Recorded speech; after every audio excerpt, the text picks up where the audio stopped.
दोस्तों, मुझे उम्मीद है कि आपने ई इंश्योरेंस अकाउंट के विषय में सुना होगा। IRDA ने ग्राहक की सुविधा के लिए ई इंश्योरेंस अकाउंट लॉन्च किया है।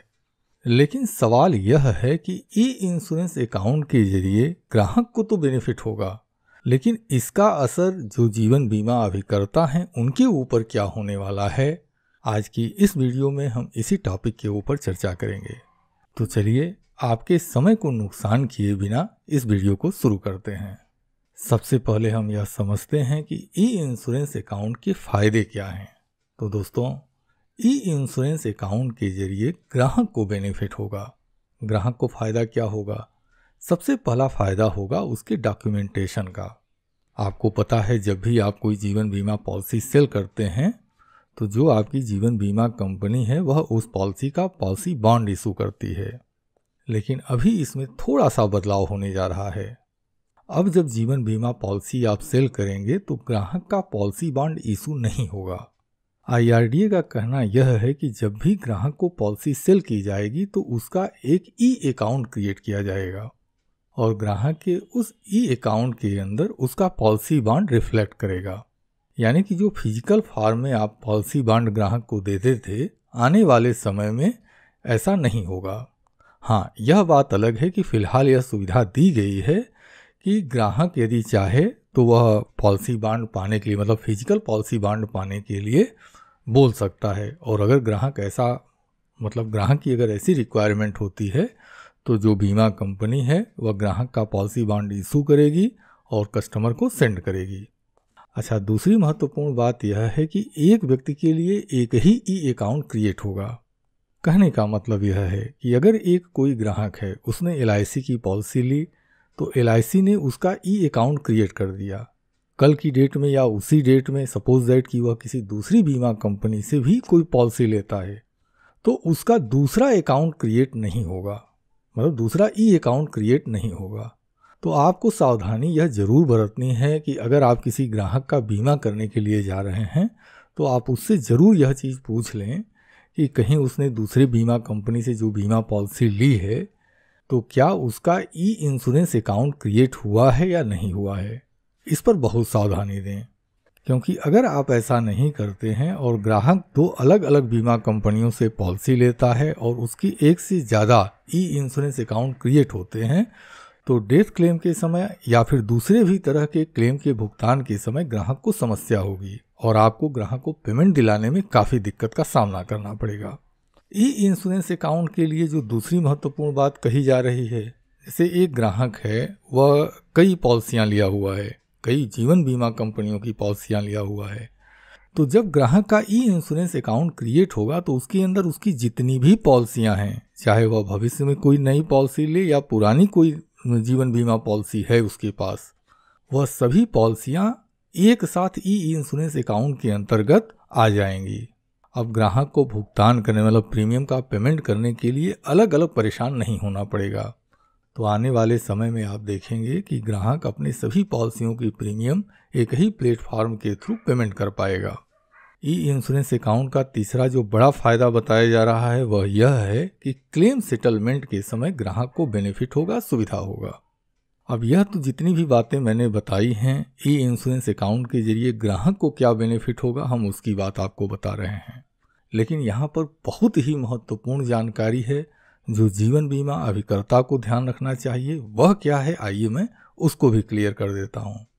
दोस्तों, अगर आप हमारे प्रपोजल फॉर्म को कैसे भरा जाता है उस वीडियो को अगर आपने ध्यान से देखा होगा तो मैंने अपनी हर वीडियो में जिसमें कि फॉर्म को भरने की जानकारी दी है उसमें मैंने आपको सचेत किया हुआ था कि अगर आप कोई क्लाइंट का बीमा करने जा रहे हैं तो उसकी जो भी पुरानी पॉलिसियां हैं, पुरानी पॉलिसी का मतलब यह नहीं है कि अगर आप LIC के एजेंट हैं तो LIC की ही पुरानी पॉलिसियों को देखिए। ग्राहक ने जितनी भी पॉलिसियां ली हों, चाहे वह LIC से हो चाहे किसी दूसरे बीमा कंपनी से हो, हर पॉलिसियों का डेटा आप ज़रूर लीजिए। उसका पॉलिसी नंबर, कहाँ से पॉलिसी लिया है, कितना सम एश्योर्ड है, इसको आप पॉलिसी हिस्ट्री के अंदर ज़रूर डालिए। लेकिन बावजूद इसके हमारे बहुत सारे अभिकर्ता मित्र इसको अवॉइड कर रहे थे और मैं दावे के साथ कहता हूँ जिन जिन लोगों ने इस चीज़ को अवॉइड किया है ना, जब यह ई इंश्योरेंस अकाउंट का प्रोसेस शुरू हो जाएगा तो आप देखिएगा आपको समस्या होगी ही होगी। क्योंकि अब है क्या, एक ही ई इंश्योरेंस अकाउंट क्रिएट होगा और उसी अकाउंट में सारी की सारी बीमा पॉलिसियां होंगी। सपोज दैट जानबूझकर या गलती से एक क्लाइंट 2 इंश्योरेंस अकाउंट क्रिएट कर लेता है, तो आप खुद विचार करके देखिए, अगर डेथ क्लेम आ जाता है तो ऐसे क्लाइंट को भुगतान मिलने में क्या समस्या होगी, इसका आंकड़ा आप लगा सकते हैं। दूसरा चीज, अगर ऐसा है मतलब आपने पुरानी जो पॉलिसियां हैं, क्लाइंट ने किसी दूसरी बीमा कंपनी से पॉलिसी ली है, उसके डेटा को आपने अपनी जो पॉलिसी है उसमें एंट्री नहीं किया हुआ है, और आप विचार करके देखिए उस क्लाइंट की डेथ हो जाती है, तो क्लाइंट की डेथ होगी तो जो नॉमिनी होगा वह जीवन बीमा कंपनी में जिस भी बीमा कंपनी से पॉलिसी होगी वहाँ पर क्लेम दायर करेगा। तो ऐसी कंडीशन में क्या होगा, और उसका ई इंश्योरेंस अकाउंट बना हुआ है, आप विचार करके देखिए क्लेम में प्रॉब्लम होगी कि नहीं होगी। क्योंकि जो प्रपोजल फार्म भरे गए हैं उस प्रपोजल फार्म में तो यह बताया ही नहीं गया है कि इस क्लाइंट की इतनी पॉलिसी इस कंपनी से है। और जब आप प्रपोजल फार्म भरते हैं तो उस प्रपोजल फार्म में अभिकर्ता के रूप में आप यह सत्यापित करते हैं कि इस फार्म में जो भी जानकारी दी गई है वह पूरी तरह से सत्य है। दोस्त, पीछे तक आपने क्या किया है इस चीज़ को भूल जाइए, लेकिन आने वाले समय में इस तरह की गलतियां बिल्कुल न करें, क्योंकि अगर आप इस तरह की गलती करते हैं तो यह क्लेम रिजेक्ट होने का बहुत बड़ा कारण बन सकता है। क्यों? जैसे मान लीजिए कि एक क्लाइंट ने 50 लाख रुपए का बीमा लिया हुआ है और आप उस क्लाइंट का बीमा फिर से करने के लिए जाते हैं, और सपोज दैट कि 50 लाख की जो पॉलिसी है, मान लीजिए कि उस क्लाइंट ने किसी दूसरे जीवन बीमा कंपनी से पॉलिसी लिया हुआ है और आप LIC की अभिकर्ता हैं, और यह जो 50 लाख की पॉलिसी है आप उस पॉलिसी को नहीं दिखाते हैं। ऐसी कंडीशन में आप जो नई पॉलिसी क्लाइंट को देंगे वह बहुत ही आसानी से रजिस्टर हो जाएगी, पॉलिसी नंबर भी अलॉट हो जाएगा, पॉलिसी बॉन्ड भी इशू हो जाएगा। लेकिन कल की डेट में अगर डेथ क्लेम आ जाता है, और खास तौर से अगर अर्ली डेथ क्लेम आ जाता है, तब आप सोचिए क्या दशा हो सकती है। LIC या जो भी जीवन बीमा कंपनी है वह इस चीज़ का ध्यान रखती है कि क्लाइंट के ऊपर रिस्क कितना है, उसका टोटल सम एश्योर्ड कितना है। जीवन बीमा कंपनी यह कह सकती है कि पहले से 50 लाख रुपए का बीमा किया गया था और इस तथ्य को छुपाया गया है। अगर यह तथ्य हमारे सामने होता तो हम इस क्लाइंट का मेडिकल, ECG, DGH जो भी है ये सारी रिक्वायरमेंट कराते। तो क्लाइंट ने इस तथ्य को छुपाया है, इस आधार पर हम इस क्लेम को रिजेक्ट कर रहे हैं, और सपोज दैट कि वह क्लाइंट कोर्ट में खड़ा हो जाता है। दोस्त, इस बात को बिल्कुल भी हल्के में न लीजिएगा।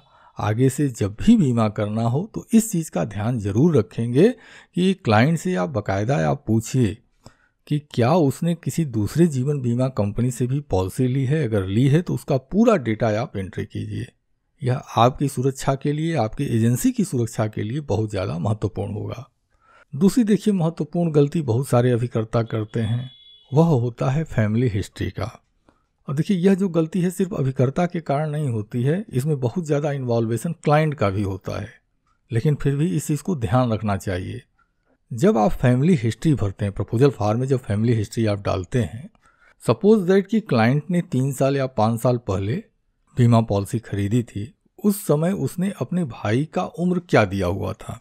आज की डेट में आप क्लाइंट को बीमा पॉलिसी बेच रहे हैं, तो आज की डेट में आप उसी भाई की जो उम्र है वो फैमिली हिस्ट्री के अंदर क्या दे रहे हैं। मान लीजिए 5 साल पहले क्लाइंट के भाई की एज 17 साल डाली गई थी, आज 5 साल बीत गया है और आप पूछते हैं कि आप क्लाइंट से पूछते हैं कि भाई आपके भाई की उम्र क्या है। क्लाइंट को याद नहीं है कि उसने 5 साल पहले अपने भाई की उम्र 17 साल लिखाई है।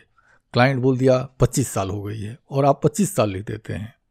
तो यह जो गलतियां हैं, यह गलतियां भी बहुत ज़्यादा भारी पड़ सकती हैं। तो इसका समाधान यह है कि जब भी आप क्लाइंट को बीमा पॉलिसी बेचते हैं तो एक मास्टर डेटा आप इसका ज़रूर तैयार करें। अब मास्टर डेटा कैसे तैयार किया जाता है उसकी सारी जानकारी हमने पहले ही अपने चैनल पर अपलोड कर दी है।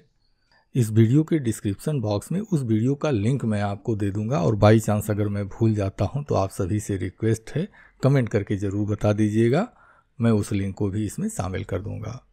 अच्छा देखिए, तीसरा सबसे महत्वपूर्ण पॉइंट होता है और वह है हाइट और वेट का। वेट में तो थोड़ा बहुत ऊपर नीचे अगर आप कर देते हैं तो उससे प्रॉब्लम नहीं होता है, लेकिन हाइट को आपको बहुत सावधानी से फिल करना चाहिए। इसके बाद अगर आप लेडीज़ का बीमा कर रहे हैं तो लेडीज़ का जो कॉलम होता है प्रपोजल फॉर्म के अंदर, जो लेडीज़ का कॉलम भरा जाता है, उसको भी बहुत सावधानी से भरें। दोस्तों, मैं आपसे एक ही चीज़ कहूँगा, आपकी एजेंसी बहुत ज़्यादा महत्वपूर्ण है और मैं अपने 24 साल के अनुभव के साथ मैं आपको यह सुझाव दे सकता हूँ कि देखिए, आप चाहे किसी भी जीवन बीमा कंपनी में आप काम क्यों न करते हों, अगर आपकी वजह से बीमा कंपनी को कोई लायबिलिटी वहन करनी पड़ती है तो जो आपकी जीवन बीमा कंपनी है वो आपको मक्खी की तरह से निकाल कर फेंक देती है। आप एक बीमा 2 बीमा कम करें चलेगा, लेकिन आप कोई भी ऐसा काम न करें जिसकी वजह से कि आपकी एजेंसी के ऊपर खतरा हो। तो दोस्तों, मैं उम्मीद करता हूं कि इस वीडियो में जो छोटी सी जानकारी मैंने आपको शेयर की है, यह जानकारी आपके लिए उपयोगी रही होगी। तो इसी तरह की छोटी बड़ी जानकारियों से भविष्य में भी अपडेट रहने के लिए आप हमारे चैनल रितेश LIC एडवाइज़र को ज़रूर सब्सक्राइब कर लें। और वीडियो अच्छी लगी हो तो इस वीडियो के नीचे जो लाइक की बटन है उस पर ज़रूर क्लिक कर दें। और यदि आपको लगता है वीडियो की जानकारी उपयोगी है तो निश्चित रूप से यह जो जानकारी है आपके जो दूसरे साथी अभिकर्ता हैं उनके लिए भी उपयोगी होगी। तो अपने साथी दोस्तों की मदद करने के लिए हमारी इस वीडियो को अपने सोशल मीडिया प्लेटफॉर्म पर ज़रूर शेयर करें। चलिए, अब मैं अपनी इस वीडियो को समाप्त करता हूं। आपने अपना कीमती समय हमें दिया, इसके लिए मैं आपका दिल से आभारी हूं। धन्यवाद। Thank you very much.